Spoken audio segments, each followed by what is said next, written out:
And what's up, everyone? Welcome back to another episode of Historic Hot Laps. I'm your host, Alex Daniels. Listen, Talladega doesn't ask who's the fastest. It asks who survives, and this weekend, half the field didn't.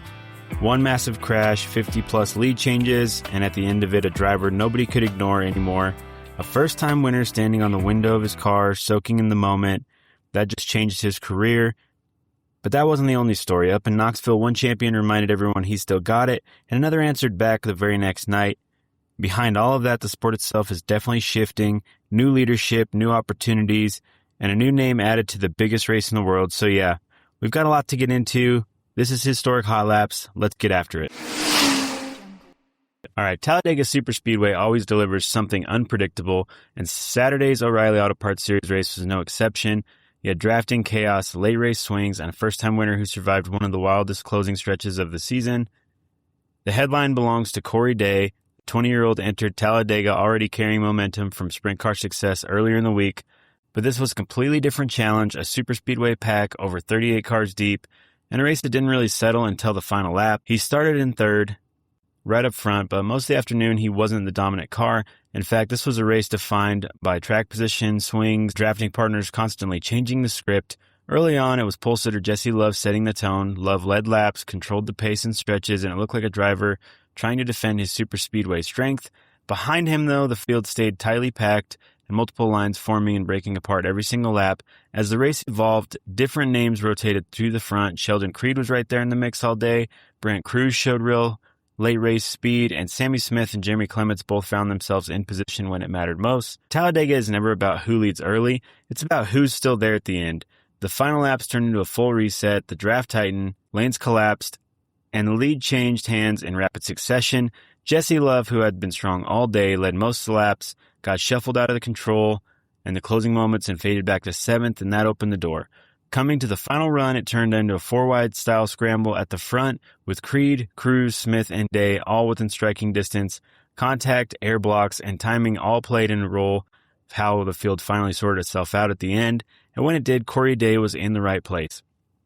He didn't dominate the race, he didn't control from start to finish, he just timed it perfectly when it mattered most, surging to the front on the final lap and holding on to the checkered flag.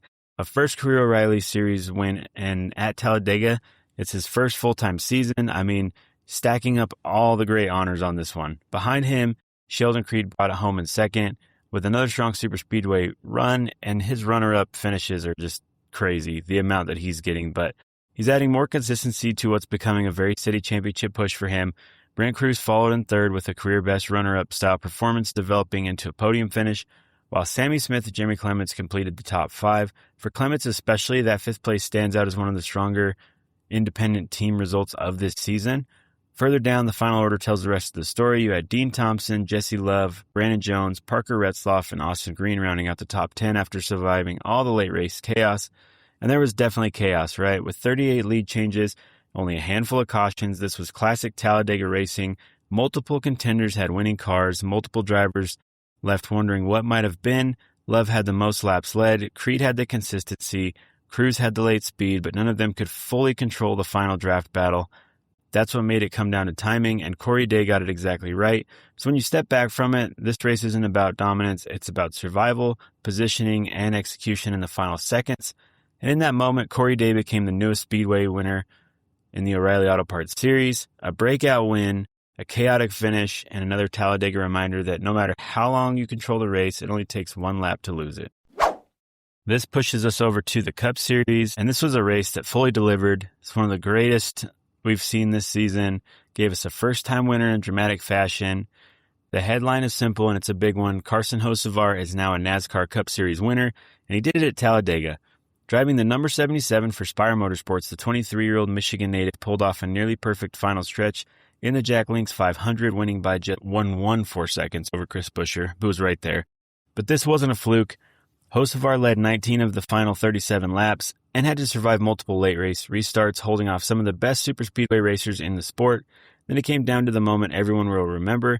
On his victory lap, Hocevar climbed up, sat on the window ledge of the car while still rolling around Talladega, soaking it all in. It was different, a little risky, and completely unforgettable. The crowd loved it, and honestly, it fit the moment perfectly. For a driver who's taken heat in the past for being overly aggressive, This was a statement win. Now let's talk about how we got here, because this race has everything. We had 16 different leaders and 51 lead changes. That tells you exactly how chaotic and competitive this race was from start to finish. And don't get me wrong, I know it was a snoozer for the first half, but early on you did have a mix of strategy and survival. Ryan Preece took stage 1 with 4 drivers dominating much of that opening segment, but even then things weren't already getting messy. Pit road penalties, strategy splits, drivers like Tyler Reddick having to recover from issues despite being up front. Stage 2 is when everything blew up. Literally a massive 26-car crash on lap 115, also known as the big one, right? Every year, completely changed the race. It started when contact between Bubba Wallace and Ross Chastain sent Wallace spinning at the front of the pack. And also, he was leading at that time, which makes it even more crazy. From there, it was a chain reaction chaos. Big names were caught up. You had Joey Logano, Ryan Blaney, Kyle Larson, William Byron. A huge chunk of contenders wiped out and heavily damaged. Half the field was essentially out of contention in one moment. But that's Talladega for you, right? After that, we had to reset the race. Drivers who survived suddenly found themselves in a real shot. Ross Chastain managed a stage 2 win, despite being involved in triggering the early incident. And from there, it all became about positioning for the final run. And that final run was classic Talladega. You had late cautions, including one with just a few laps to go after Eric Jones spun from third, setting up a sprint to the finish. Hocevar had to execute through all of it. Restarts, pressure, different challengers lining up behind him, and every time he held his lead.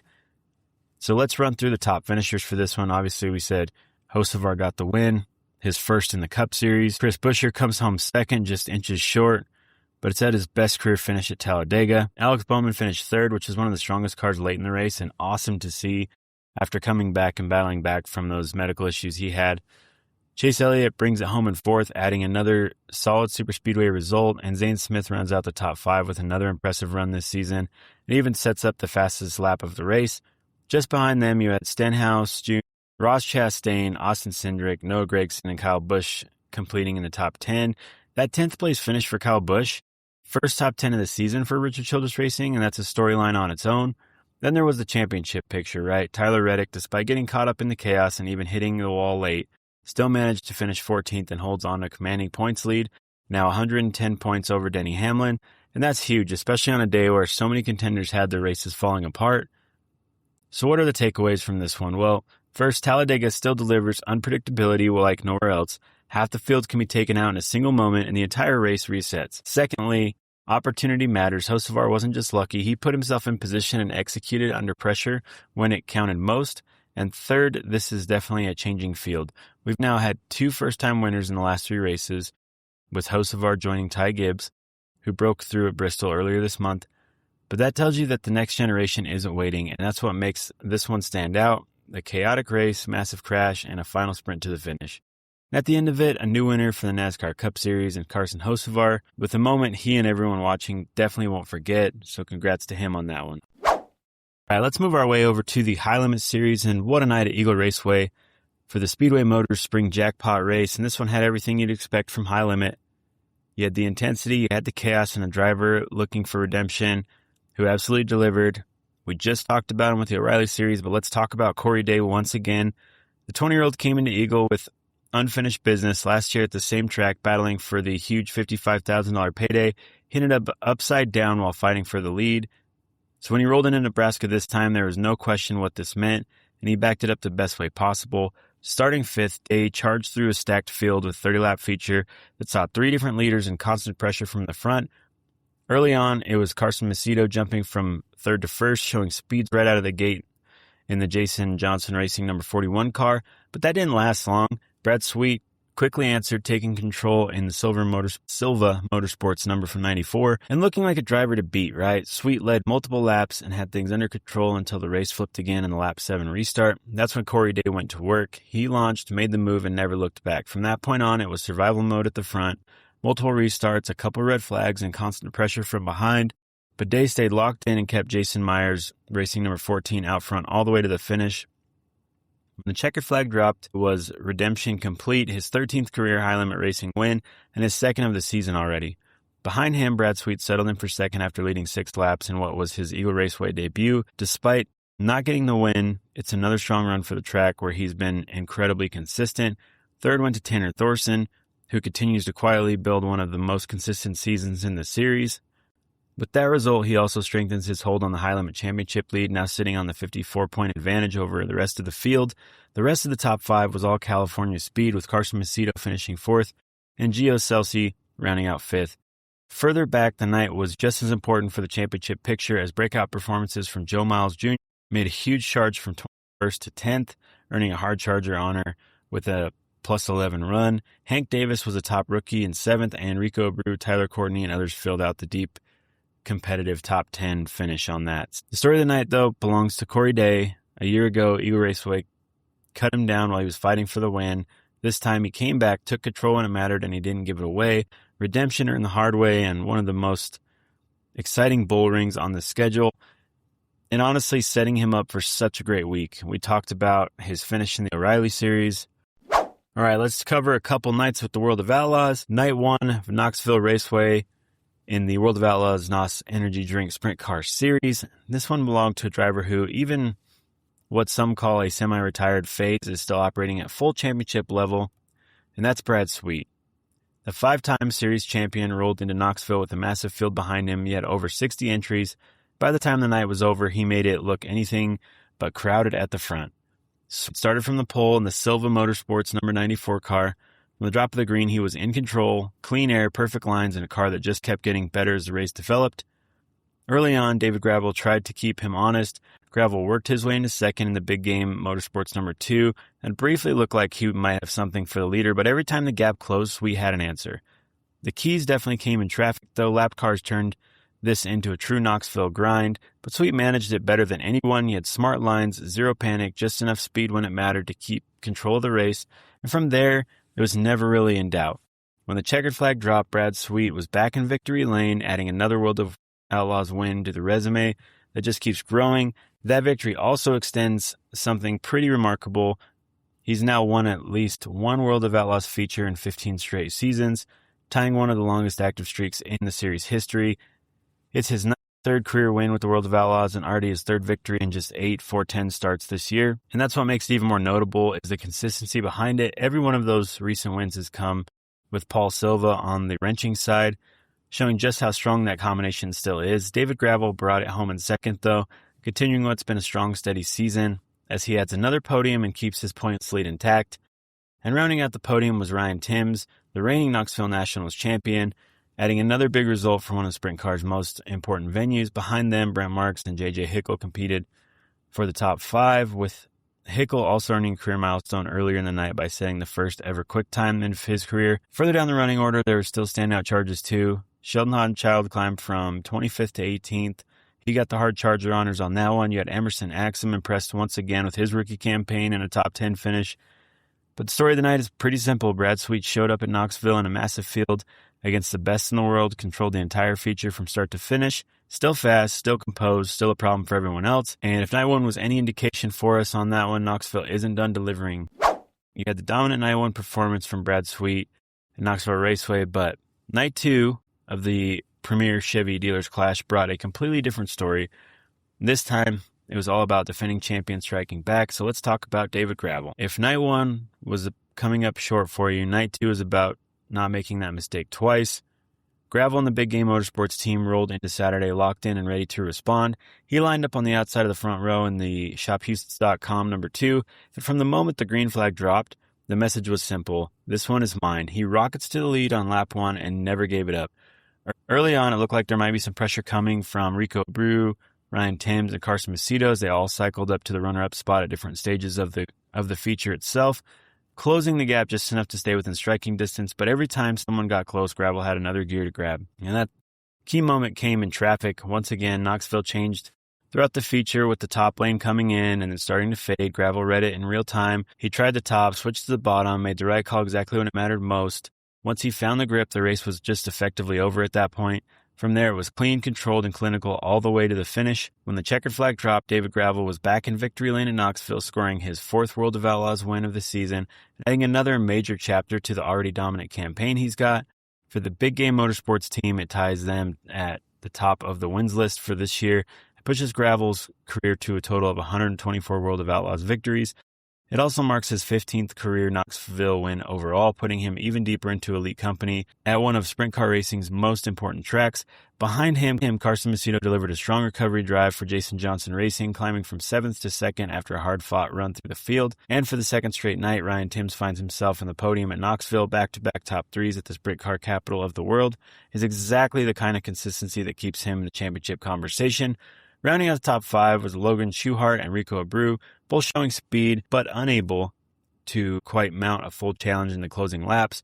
Furthermore, there's still plenty of storylines from Donnie Schatz. He put together one of the biggest charges of the night, climbing 15 positions. Emerson Axon continued his rookie campaign with another solid finish, and Sheldon Hauden-Child's night. But the headline is clear. Night 1 belonged to Brad Sweet's control and composure, and Night 2 belonged to David Gravel's response. A dominant rebound drive, a perfect read of changing track, and a reminder that the best don't stay down for long.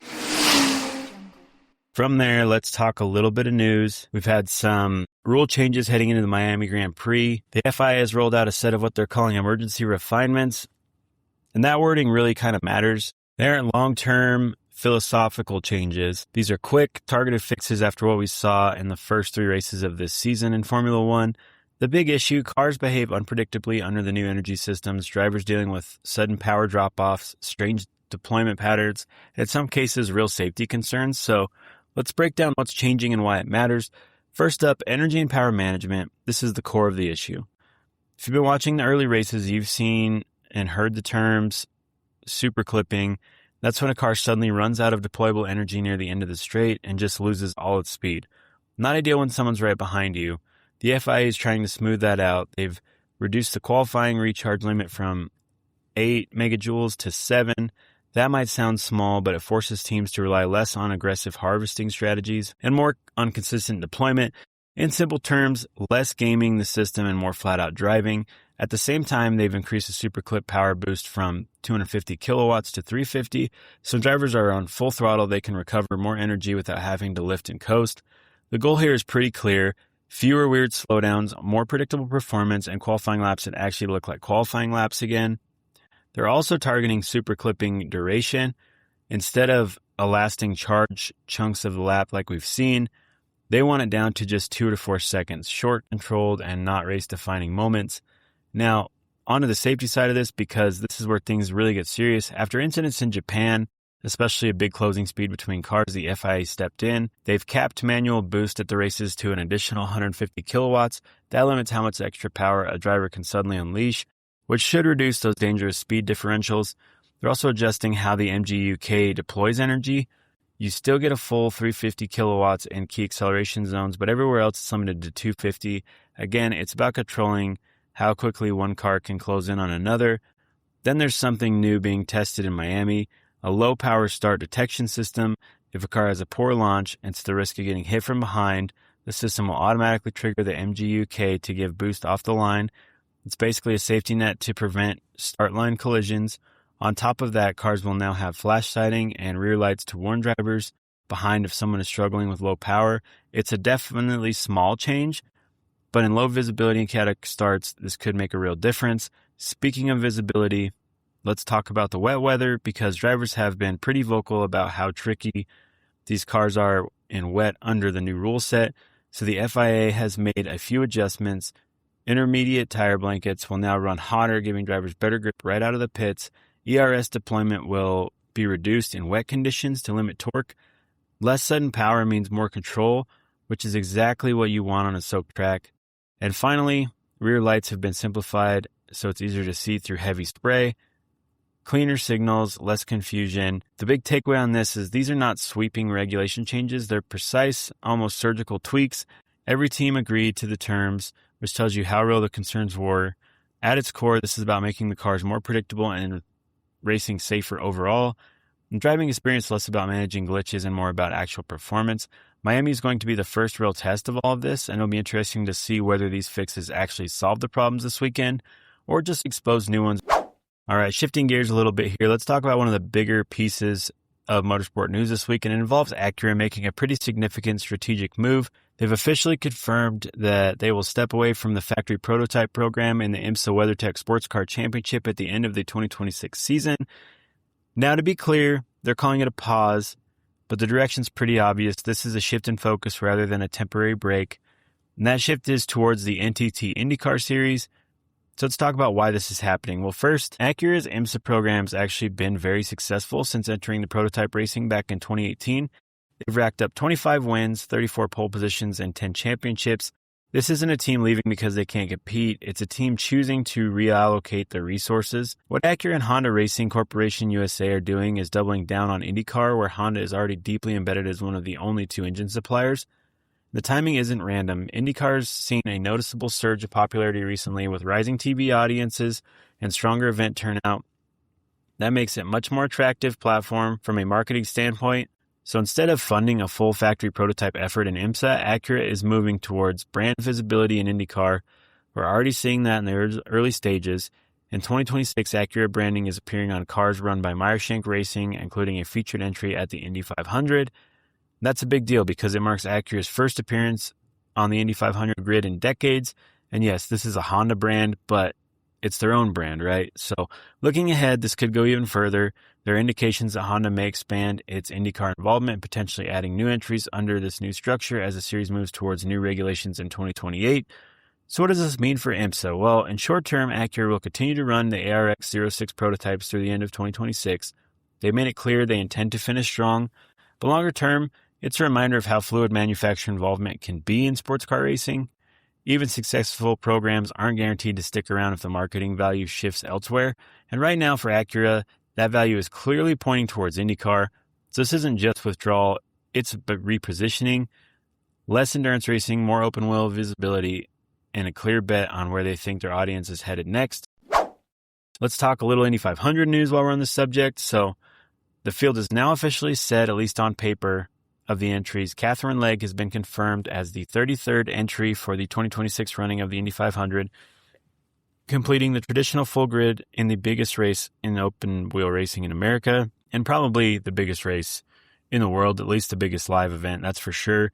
This is notably additional because this is not just filling the field, but she brings a deep and diverse racing resume into the month of May. She's competed in IndyCar, sports cars, endurance racing around the world, including multiple appearances at the Indy 500, and that's the experience that matters, especially at a place like IMS, where confidence and familiarity can make a huge difference. Now, with 33 entries confirmed, qualifying just got a little more interesting. A full field means bumping could be in play, but we're not talking about the real bumping. We're talking about bumping positions, but still being in the field, that last row shootout, whatever the case may be.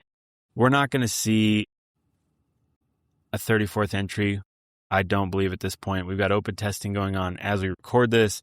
33 cars on the grid. I mean, we're not set for a bump day this year, and it is what it is. But it's not about just adding another car. It's about raising the stakes for everyone. From a broader perspective, Legge's return also continues her role as one of the most prominent female drivers in top-level motorsports. Her presence in Indy adds visibility and experience to the field, and she's proven over her career that she can compete in high-pressure environments.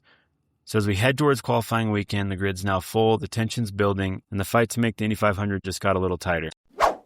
Touching on a little bit of NASCAR stuff real quick, let's get into one of the biggest leadership shakeups we have seen in decades. This one is official. During Talladega weekend, NASCAR announced that Jim France is stepping down as CEO after 8 years in the role.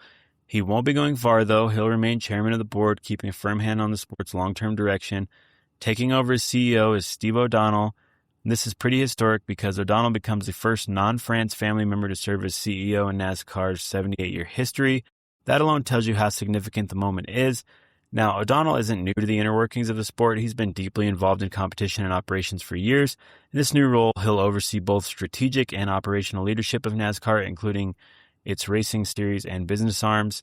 Alongside that move, there's another key shift. Ben Kennedy has been promoted to Chief Operating Officer. He's part of the France family lineage, a great-grandson of NASCAR founder Bill France Sr. So while O'Donnell's appointment breaks tradition, Kennedy's promotion keeps the family deeper embedded into the leadership. Kennedy, just 34 years old, has already played a major role in reshaping NASCAR's schedule. He's been behind some of the sport's boldest recent moves like Clash in LA, Coliseum, the Chicago Street Race, expansion into Mexico City, and the upcoming San Diego Street Race. Now, as COO, his responsibilities grow even farther. He'll oversee core business functions, including competition, event operations, innovation, hospitality, and all the other venue strategies that go along with it. And importantly, he'll continue to control the race schedule, which has become one of NASCAR's biggest tools for growth. Now let's talk context, because this isn't just happening in a vacuum. The leadership changes come down months after a very public federal antitrust case in December that put NASCAR under intense scrutiny. Communication with teams, governance structure, and transparency were all brought into question. There is a clear pressure for change, both internally and externally. While Steve Phelps took much of the public heat during that period, this restructuring shows a broader organizational response. Jim France, who originally stepped in as CEO back in 2018 after Brian France stepped down, is now handing off day-to-day control at a time when the sport is once again at a crossroads. In his own words, France pointed to the strength and stability NASCAR has achieved and expressed confidence that O'Donnell and Kennedy would represent the future of the sport. So this is a transition, but it's not a clean break from the past. The France family still holds the top of the structure, with Jim France as chairman and Lisa France Kennedy continuing as executive vice chair. At the same time, the NASCAR signaling a shift towards a modern leadership model, one that blends family oversight with professional executive management. O'Donnell now becomes a central figure in guiding NASCAR through its next phase. That includes rebuilding trust after the antitrust fallout, improving communication with the teams, and continuing to evolve the sports product on and off the track. With Kennedy driving innovation on the schedule, the fan experience side, the direction is pretty clear. This is about controlled change, not a complete reset, but a recognition that NASCAR can't operate the same way it has for nearly 8 decades. The next few seasons will tell us a lot about the real change this is, because for the first time ever, NASCAR has a CEO who isn't named France. And alone, that makes the defining moment in the sport's history. While we're on the NASCAR subject, let's talk some driver market news, and this one's a big vote of confidence for both sides, but Tyler Reddick has officially signed a contract extension with 23XI Racing, locking him into a cornerstone organization for the foreseeable future. Now, in terms of the deal itself, specific details like contract length and salary haven't been publicly disclosed, and I doubt they will be, which is pretty typical in NASCAR. Teams and drivers rarely put those numbers out to each other, but even without those details, the intent behind the move is very clear. Since joining 23XI Racing, Reddick has been one of the team's most consistent front-running drivers. He's brought race-winning speed and helped elevate the team into more serious contender on a regular basis. From the team side, this is about stability and long-term planning. 23XI, co-owned by Michael Jordan and Denny Hamlin, continues to build towards championship-level performance. Keeping Reddick in the fold ensures they have a proven winner to build around as that process continues. And for Reddick, it's about staying in a place where he knows he can compete.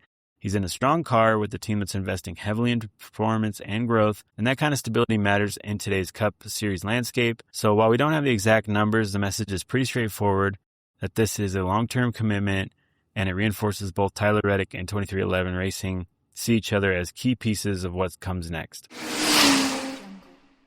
To close out this week's episode, we're heading back into time for a track that doesn't get talked about nearly enough anymore, but for a couple of decades, sat right at the center of American open-wheel racing. This is a story of Trenton Speedway. Trenton Speedway opened in 1946, right after World War II. And at a time where American motorsports was booming, it started as a fairly standard 1-mile oval in New Jersey, but it didn't stay standard for long. By the late 1950s, the track underwent a transformation that made it one of the most unique circuits in the country. They reconfigured it into what became known as the kidney-shaped oval. One end of the track was tighter and flatter, while the other end was wider and more sweeping. That meant drivers couldn't settle into a rhythm. Every lap demanded something different. You had to constantly adjust your line, your braking, and your balance. That's exactly what made Trenton so respected and so difficult. Through the 1960s and 70s, Trenton became a major stop for the USAC championship cars, what we now think of as IndyCar. This wasn't a secondary venue. This was a place where the best in the world showed up, and when they did, the racing was definitely intense. Names like A.J. Foyt, Mario Andretti, and Al Unser all raced and won at Trenton.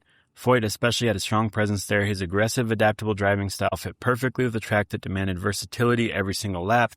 Mario Andretti, one of the most complete drivers in motorsports history, also thrived at Trenton. Road courses, ovals, dirt, and the strange hybrid of an oval that drove like something else entirely, and it suited him. And there's one of the most famous moments in the track's history. In 1969, during a USAC race at Trenton, Mario Andretti debuted a turbine-powered car. This wasn't just a different engine, it was a completely different concept. The car used a jet-like turbine instead of traditional piston engine, delivering power in a smooth, almost uninterrupted flow. It was futuristic, fast, and controversial, and at Trenton it definitely worked.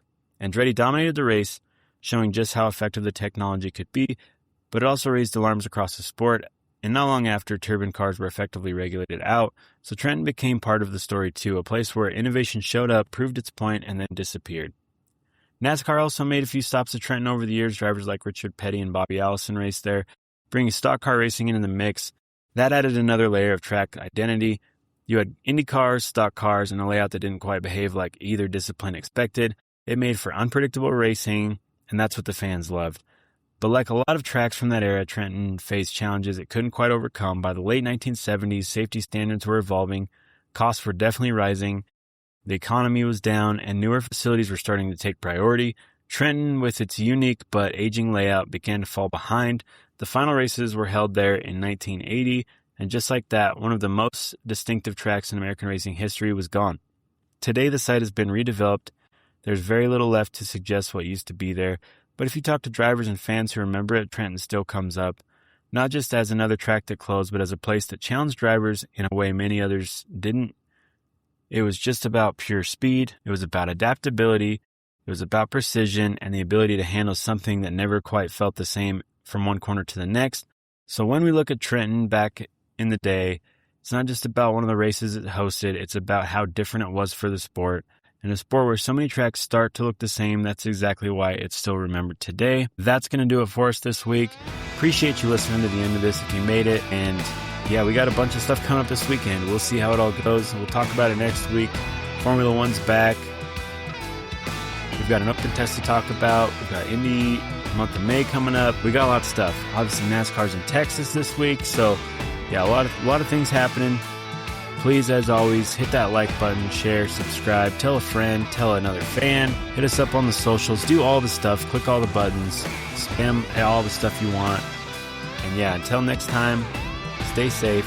Thanks for tuning in.